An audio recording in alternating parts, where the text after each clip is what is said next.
नमस्कार मेरे प्यारे बच्चों, स्वागत है आपके अपने YouTube channel the PCM vision में। प्यारे बच्चों, आज के इस वीडियो के माध्यम से हम लोग क्लास 12 ज्योग्राफी के मॉडल पेपर के सब्जेक्टिव क्वेश्चन का कंप्लीट सॉल्यूशन देखने वाले हैं। इससे पहले वाले वीडियो में हम लोगों ने ऑब्जेक्टिव क्वेश्चन के सॉल्यूशन को देख लिया था।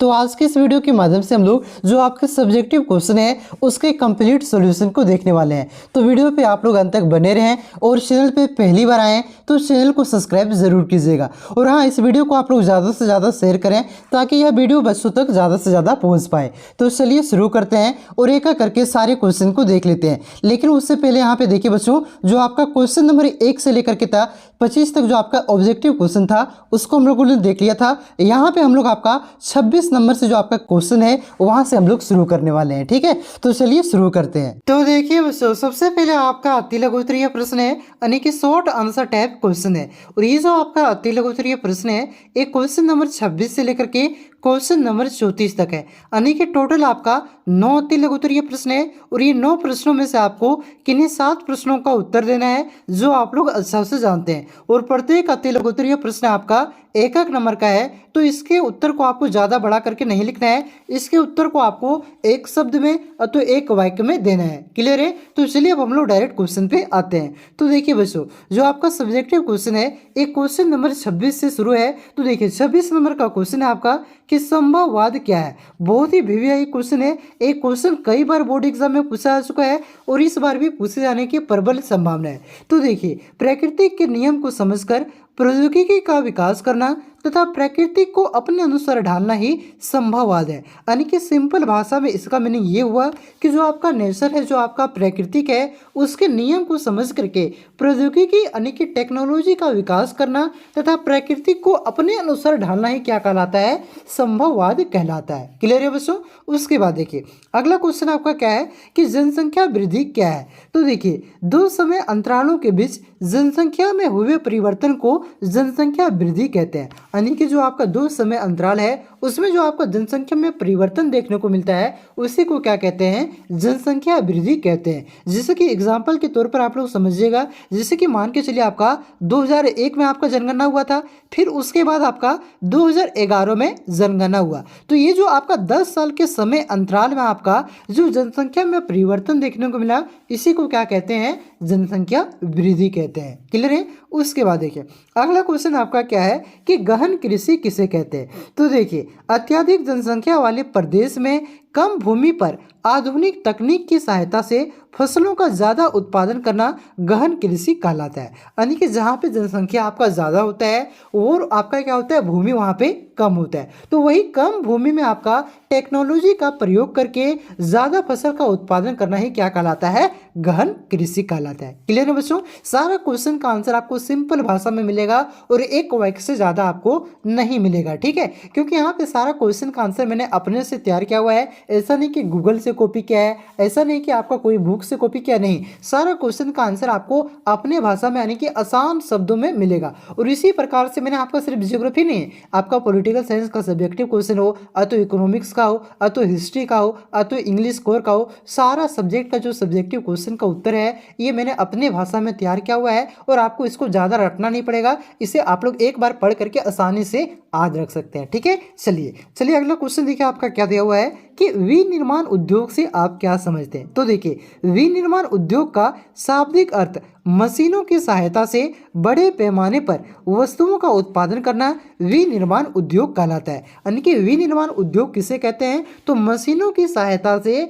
बड़े पैमाने पर यानी कि बड़ी स्तर पर जो वस्तुओं का उत्पादन किया जाता है उसी को क्या कहते हैं? विनिर्माण उद्योग कहते हैं। क्लियर है बच्चों? उसके बाद देखिए अगला क्वेश्चन आपका क्या है कि पल्ली बस्तियां किसे कहते हैं। तो देखिए, वैसी बस्तियां जो पहाड़ के निचले भागों में संकीर्ण रास्ते के सहारे बसाया जाता है उसे पल्लीकृत बस्तियां कहते हैं। यानी कि सिंपल कहने का मतलब ये हुआ, जो पहाड़ के निचले भागों में जो संकीर्ण यानी कि सकरा रास्ते के सहारे जो बस्तियों को बसाया जाता है उसे क्या कहते हैं? पल्लीकृत बस्तियां कहते हैं। क्लियर है? उसके बाद देखिए 31 नंबर का क्वेश्चन आपका क्या है कि सतत पोषीय विकास क्या है। तो देखिए, वैसा विकास जिसमें संसाधनों का उपयोग पर्यावरण के नुकसान पहुंचाए बिना वह भावी पीढ़ी को ध्यान में रखकर किया जाता है, उसे क्या कहते हैं? सतत पोषीय विकास कहते हैं। यानी कि सिंपल भाषा में इसका मतलब ये हुआ कि वैसे विकास को सतत पोषीय विकास कहते हैं जिसमें आपका पर्यावरण को नुकसान नहीं पहुंचना चाहिए और जो हम संसाधनों का उपयोग कर रहे हैं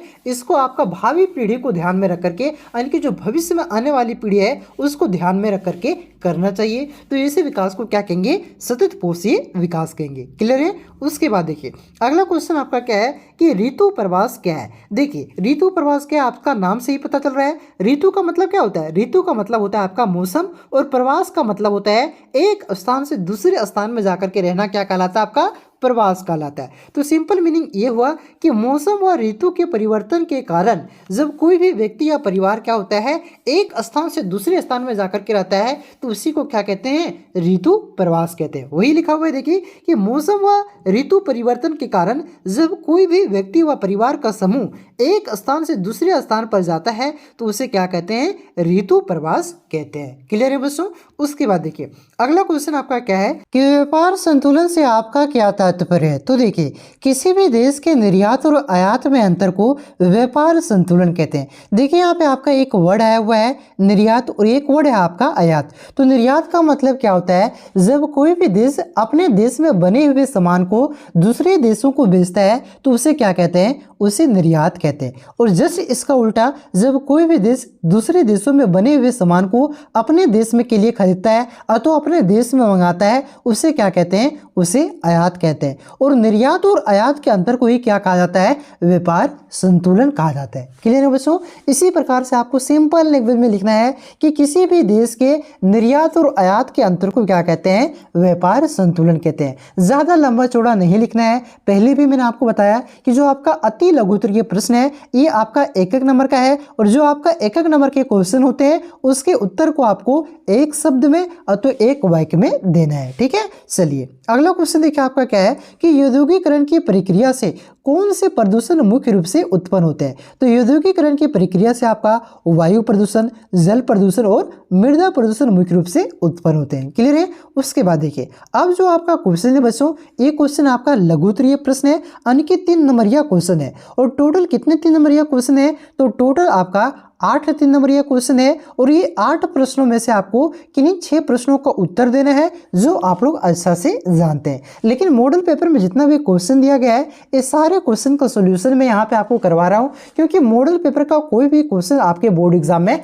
आ सकता है। लेकिन इसी प्रकार के क्वेश्चन पैटर्न में आपके बोर्ड एग्जाम में क्वेश्चन आएंगे, वहां भी आपका टोटल 8 प्रश्न रहेगा और ये 8 प्रश्नों में से आपको 6 प्रश्नों का उत्तर देना है जो आप लोग अच्छा से जानिएगा। लेकिन मॉडल पेपर के जितने भी क्वेश्चन है ये सारे क्वेश्चन को आप लोग याद कर लीजिएगा क्योंकि यहाँ से कोई भी क्वेश्चन उठा करके आपके बोर्ड एग्जाम में दिया जा सकता है। ठीक है, तो देखिए 35वां प्रश्न है आपका कि प्रकृति का मानवीकरण को स्पष्ट करें। यानी कि प्रकृति का मानवीकरण से आप क्या समझते हैं उसके बारे में लिखना है। तो देखिए बच्चों प्रकृति का मानवीकरण का सामान्य अर्थ।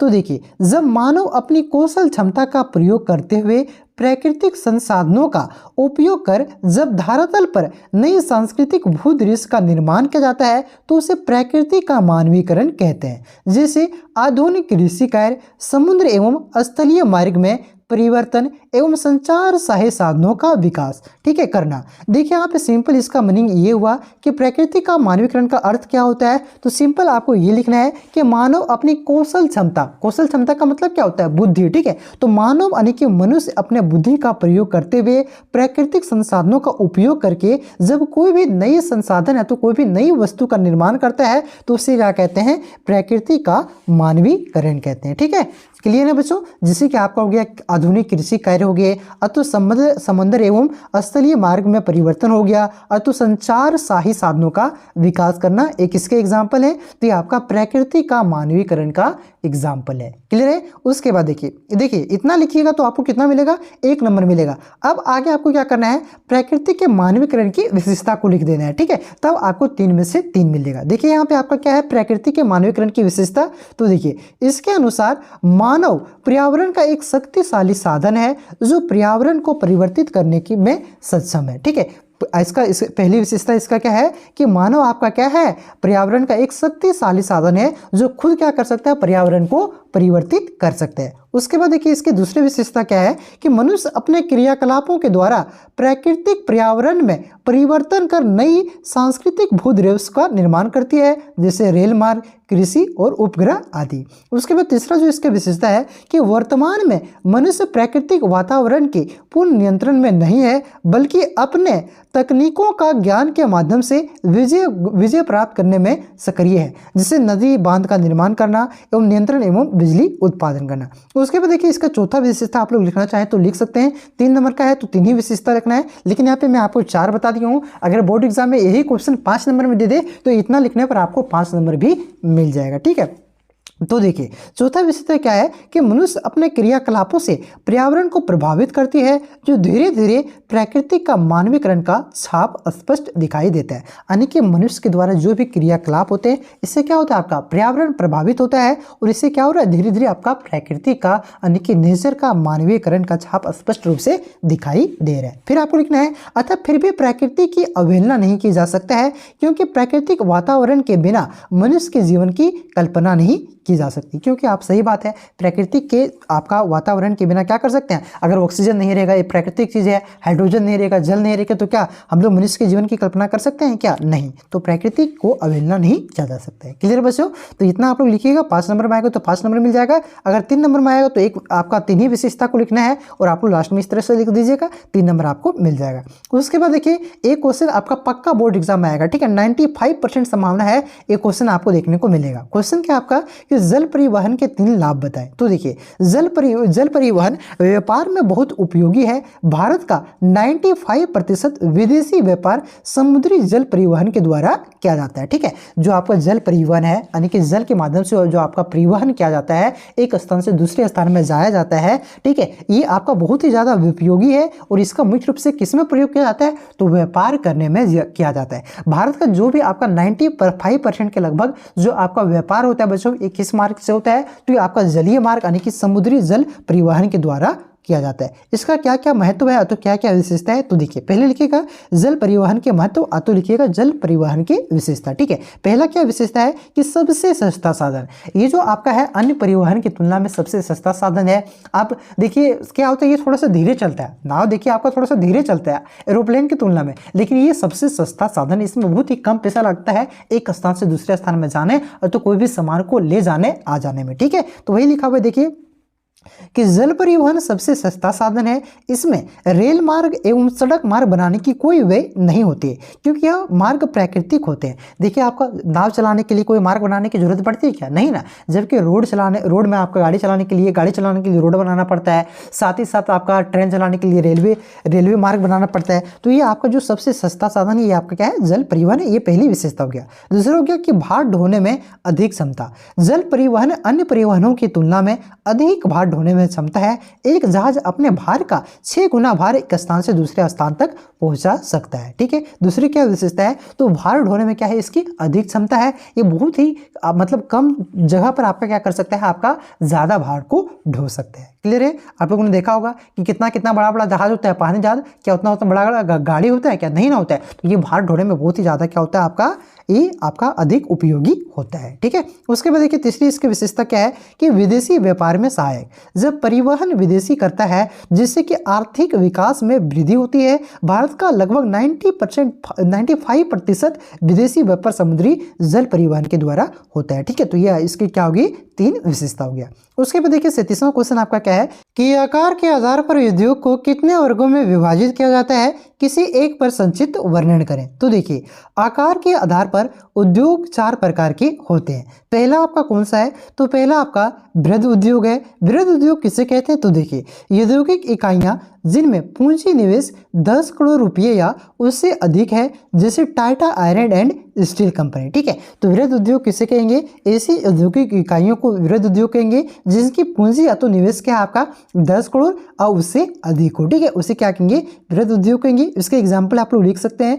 जैसे Tata iron and steel company है, तो आप लोग रिलायंस लिख सकते हैं। ठीक है, उसके बाद देखिए अगला है आपका मध्यम उद्योग। मध्यम उद्योग किसे कहेंगे कि जिनमें कुल पूंजी निवेश आपका 5 से 10 करोड़ रुपये के मध्य है, यानी कि जिसका कुल पूंजी उद्योग कितना हो, आपका पूंजी निवेश कितना हो, तो 5 करोड़ से 10 करोड़ रुपये के बीच हो, उसे क्या कहेंगे, मध्यम उद्योग कहेंगे, जैसे कि आपका चमड़ा उद्योग हो। क्लियर है। उसके बाद देखिए अगला आपका है लघु उद्योग। लघु उद्योग किसे कहेंगे, तो जिनमें कुल पूंजी निवेश 2 से 5 करोड़ रुपये तक है, जैसे कि आपका लाख उद्योग, यहाँ पे लाख होगा, ठीक, यहाँ ला होगा, ठीक है, जैसे कि आपका ला उद्योग हो गया। ये सब क्या है, आपका लघु उद्योग के एग्जाम्पल है। ठीक है, तो आज रखिएगा लघु उद्योग किसे कहते हैं, जिसमें कुल पूंजी निवेश कितना हो, आपका 2 करोड़ से आपका 5 करोड़ के बीच हो। क्लियर है। उसके बाद देखिए चौथा आपका है कुटीर उद्योग। कुटीर उद्योग किसे कहेंगे, तो देखिए जिनमें पूंजी निवेश नाम मात्र का होता हो तथा जो परिवार के सदस्यों की सहायता से चलाए जाते हैं। ग्राम में स्थित होने पर यह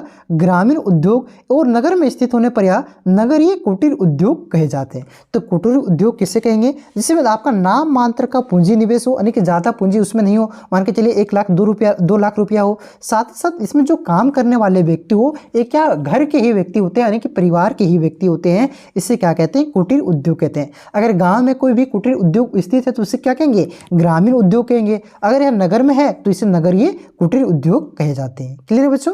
उसके बाद देखिए अगला क्वेश्चन आपका है कि ग्रामीण बस्तियों की मुख्य समस्याओं को लिखें। तो ये क्वेश्चन को आप लोग खुद से लिख सकते हैं, क्योंकि अगर आप गांव के बच्चे हैं तो वहां पे जो आपके क्या क्या समस्या देखने को मिलता है उसके बारे में आप आसानी से लिख सकते हैं। ठीक है, तो चलिए देखते हैं क्या होगा इसका आंसर। देखिए ग्रामीण बस्तियों की समस्या, पहला समस्या क्या है कि इनका आधारभूत ढांचा अविकसित होता है, यानी कि इसका जो आधारभूत ढांचा होता है बच्चों क्या होता है, अविकसित होता है, विकसित नहीं होता है। आधारभूत ढांचा का मतलब क्या होता है कि यहाँ पे स्कूल अच्छी तरह से नहीं होते हैं, हॉस्पिटल अच्छी तरह से नहीं होते हैं। ठीक है, इस सब आपका क्या है, आधारभूत ढांचा है जो कि आपका पूर्ण रूप से विकसित नहीं होते हैं, जिससे तैसा होता है। ठीक है, उसके बाद देखिए दूसरी इसकी बड़ी समस्या क्या है, पेयजल हेतु लंबी दूरियां तय करनी पड़ती है। देखिए अब तो आपका हर घर नल योजना के तहत क्या हो रहा है, आपका हर घर में आपका क्या हो रहा है, पानी पहुंच रहा है। लेकिन आपका पहले क्या होता था कि आपका पेयजल यानी कि पीने वाले जल के लिए क्या होता था, दूर दूर तक जाना पड़ता था। और ये समस्या अगर आप देखिएगा सुदूरवर्ती क्षेत्र में जाइएगा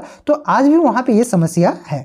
उसके बाद देखिए तीसरी बड़ी समस्या क्या है कि बस्तियों के मकानों पर भारी वर्षा एवं बाढ़ का प्रभाव अधिक रहता है। देखिए पहले आपका क्या होता था, मिट्टी का घर बना हुआ करता था। आज भी बिहार में क्या होता है, आपका जो आपका ग्रामीण इलाका है आज भी वहां पे आपका बाढ़ आ जाता है और पूरा घर और क्या होता है, बह जाता है। ठीक है, तो ये तीसरी समस्या है। उसके बाद है आपका चौथी समस्या कि कूड़े कचरे की एवं स्वास्थ्य समस्या अधिक रहती है। देखिए गांव में क्या होता है, कूड़े कचरे जहां तहां फेंके रहते हैं। ठीक है, कोई प्रॉपर डस्टबिन नहीं होता है, तो ये समस्या है। उसके बाद एक ही मकान में बस्तियों में पशु एवं मनुष्य साथ साथ रहते हैं। देखिए आज भी ये समस्या है, क्या होता है आपका एक ही मकान में थोड़ा सा कुछ जगह में पशु रखते हैं, कुछ जगह में अपने रहते हैं, तो ये बड़ी समस्या है। उसके बाद है पक्की सड़कें एवं आधुनिक संचार साधनों की कमी होती है। ठीक है, पक्की सड़कें देखिए आपको आज भी बहुत सारे गाँव में नहीं मिलेंगे। साथ ही साथ आपका क्या होगा, आधुनिक संचार साधन का मतलब क्या हुआ, जो आपका नेटवर्क है, नेटवर्क अच्छा से नहीं पकड़ता क्या, आप लोग कहाँ से कमेंट करके बताइएगा। ठीक है, तो ये समस्या है।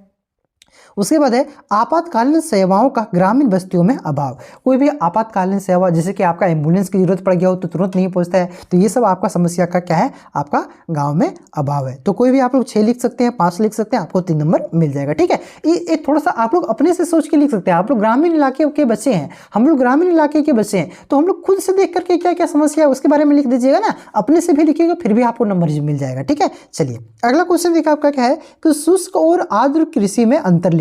तो पहली बात देखिए शुष्क का मतलब क्या होता है, सूखा। ठीक है, तो जो कृषि आपका सूखे क्षेत्रों में की जाती है उसे क्या कहते हैं, शुष्क कृषि कहते हैं। आर्द्र का मतलब क्या होता है, जहां पे थोड़ा सा आपका वर्षा होता हो, यानी कि जहां पे नमी की मात्रा होता है उसे क्या कहेंगे, आर्द्र कहेंगे। ठीक है, तो आर्द्र कृषि वैसे क्षेत्रों में की जाती है जहां पे आपका पर्याप्त वर्षा होती है। ठीक है, तो चलिए इसके अंतर को हम लोग देखते हैं। तो एक तरफ आप लिख सकते हैं शुष्क कृषि और एक तरफ आप लिख सकते हैं आर्द्र कृषि। पहला इसका अंतर क्या है, तो देखिए शुष्क कृषि वाले क्षेत्रों में वर्षा की मात्रा में कमी होती है। शुष्क नाम से ही पता चल रहा है, जहां पे आपका वर्षा कम होता है उस क्षेत्र में होता है। ठीक है, तो शुष्क कृषि वाले क्षेत्रों में क्या होती है, वर्षा की मात्रा में कमी होती है। जबकि जो आपका आर्द्र कृषि उन क्षेत्रों में की जाती है जहां पे आपका क्या होता है, पर्याप्त मात्रा में वर्षा होता है, यानी कि ज्यादा वर्षा होता है। क्लियर है। उसके बाद देखिए दूसरा इसका अंतर क्या है कि वर्षा की मात्रा इसमें क्या होती है, शुष्क कृषि में आपका 50 सेंटीमीटर से लेकर के 75 सेंटीमीटर के बीच होता है, जबकि आर्द्र कृषि में वर्षा की मात्रा क्या होती है,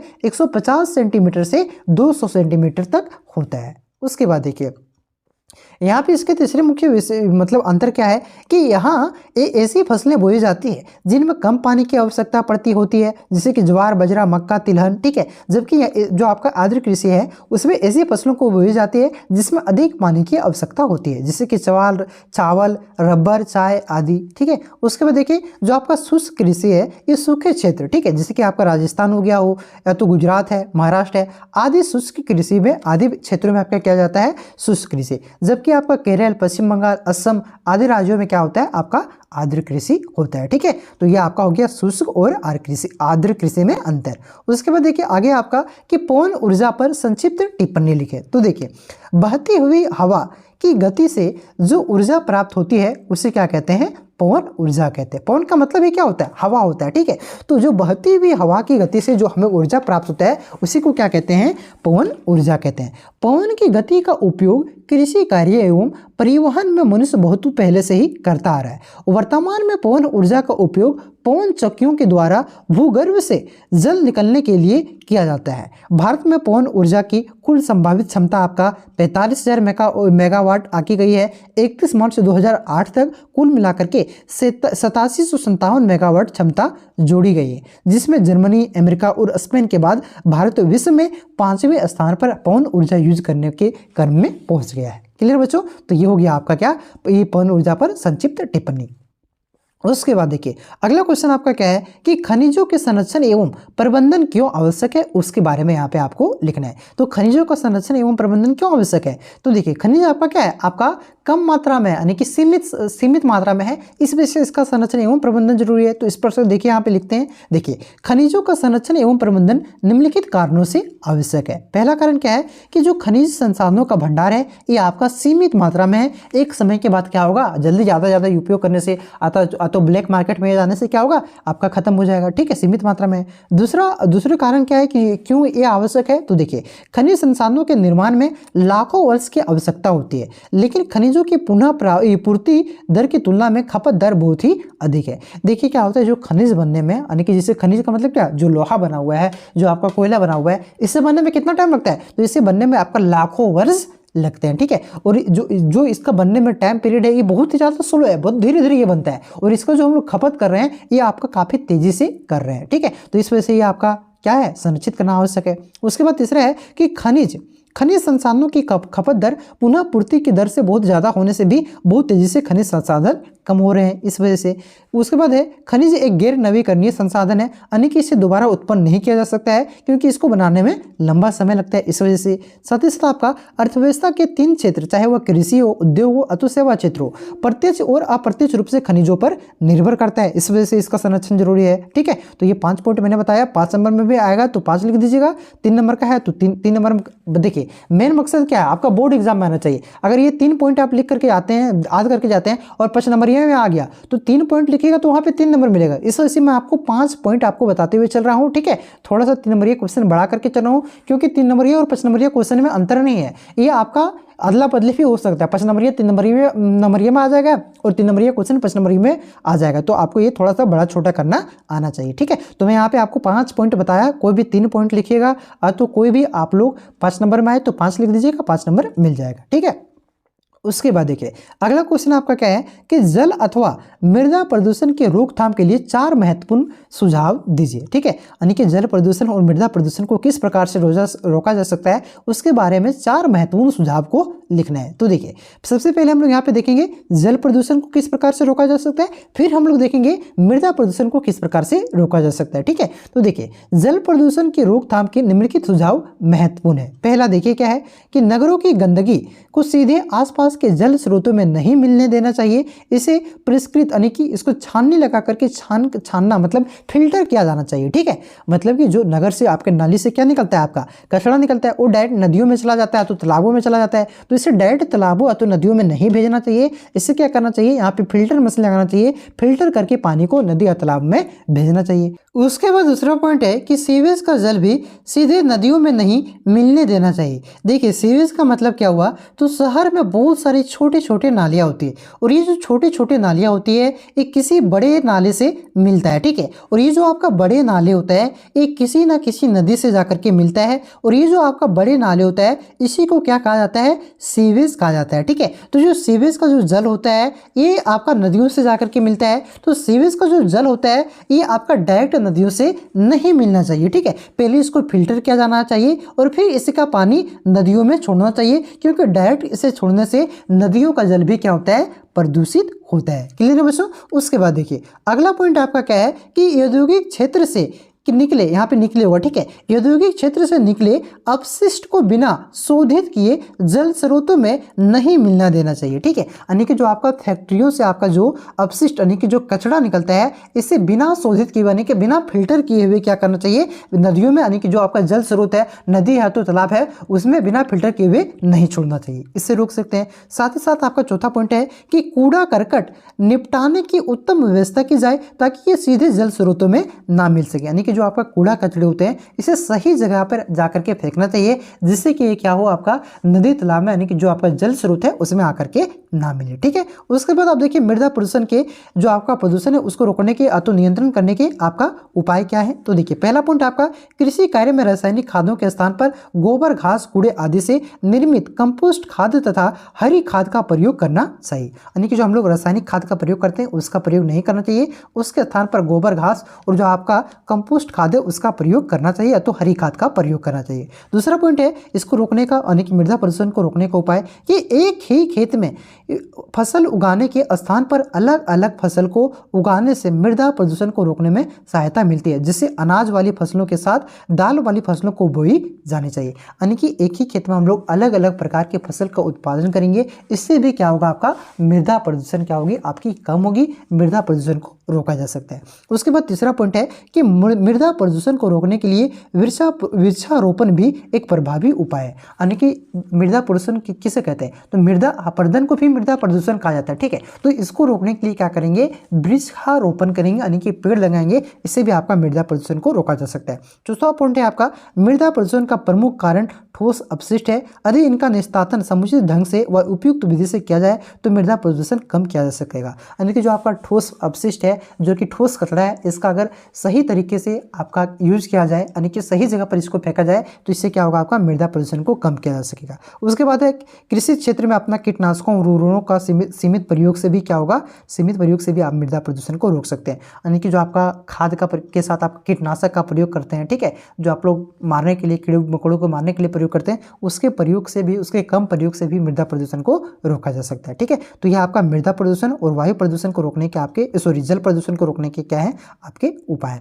अब जो आपका क्वेश्चन है बच्चों, ये आपका दीर्घ उत्तरीय प्रश्न है, यानी कि लॉन्ग आंसर क्वेश्चन है, यानी आपका 5 नंबरिया क्वेश्चन है, और ये 5 नंबरिया क्वेश्चन कितना है, तो 6 क्वेश्चन है, और ये 6 में से आपको 4 प्रश्नों का उत्तर देना है, ठीक है। तो देखिए थोड़ा सा वीडियो आपका लंबा हो रहा है, बाकी बात मेरा तो सारा कंटेंट तैयार था यहाँ पे, ठीक है। तो सारा का आंसर मैं आपको आपका नेक्स्ट वीडियो में बताऊंगा, जो आपका दीर्घ उत्तरीय प्रश्न है, 5 नंबरिया क्वेश्चन है, उसके लिए आपका एक और वीडियो आएगा। अभी इस वीडियो के बाद ही जस्ट मैं उस वीडियो को अपलोड करूंगा, ठीक है। एक बार आप लोग नीचे डिस्क्रिप्शन में जो आपका लिंक है इसे आप लोग देख लीजिएगा, तो यहाँ पे स्क्रीन पे आपको पार्ट 2 दिख रहा होगा, इस पर क्लिक करके भी देख सकते हैं, प्लेलिस्ट पे आप लोग जाकर के भी देख सकते हैं, ठीक है। क्योंकि अभी इसी के बाद ही आपका सिर्फ वीडियो लंबा होने की वजह से 2 पार्ट कर रहे हैं, ठीक है, नहीं तो आपका एक ही पार्ट में समटा देते हैं, वीडियो लंबा हो जाएगा इस वजह से, क्योंकि बहुत सारे बच्चे इतना लंबा वीडियो देखते देखते बोर हो जाते हैं इस वजह से, ठीक है। तो उसे आप लोग देख लीजिएगा। चलिए चैनल पे नए हैं आप लोग तो चैनल को सब्सक्राइब जरूर कीजिएगा बच्चों, और किसी का मॉडल पेपर का भले ही सोल्यूशन आप लोगों ने देखा हो, लेकिन हमारे मॉडल पेपर का सोल्यूशन जरूर देख लीजिएगा। ये सारे क्वेश्चन को आप लोग याद कर लीजिएगा, आपको लैंग्वेज से ही पता चल रहा होगा, क्योंकि सारा क्वेश्चन का आंसर मैंने खुद से तैयार किया है, मैंने अपना ट्यूशन 3 दिन बंद कर दिया, ठीक है। जो ऑफलाइन का ट्यूशन है, सारा मॉडल पेपर का सोल्यूशन तैयार करने के लिए आपका ऑफलाइन का ट्यूशन बंद किया है। देखिए क्या होता है, आपका आंसर तैयार किए फिर इसको टाइप करना पड़ता है बच्चों, ठीक है, क्योंकि आंसर तो हम हाथ से पहले लिखें, फिर इसको टाइप करना पड़ता है, फिर उसके बाद आपका पीडीएफ बना करके, वीडियो बना करके अपलोड करना पड़ता है, ठीक है। तो आप लोग भी थोड़ा सा सपोर्ट कीजिए बच्चों, वीडियो कैसा लगा कमेंट करके बताइएगा, और इस वीडियो को जितना हो सके आप लोग शेयर कीजिएगा, और चैनल पे नए हैं तो सब्सक्राइब जरूर कीजिएगा, और वीडियो को लाइक करना नहीं भूलना है, ठीक है बच्चों। चलिए तो आप लोग भी सपोर्ट करना है थोड़ा सा बच्चों इसको। चलिए हम आपको इसके बाद जो आपका दीर्घ उत्तरीय प्रश्न है उसको नेक्स्ट वीडियो में कराऊंगा, तब तक के लिए जय हिंद, जय भारत, जय झारखंड।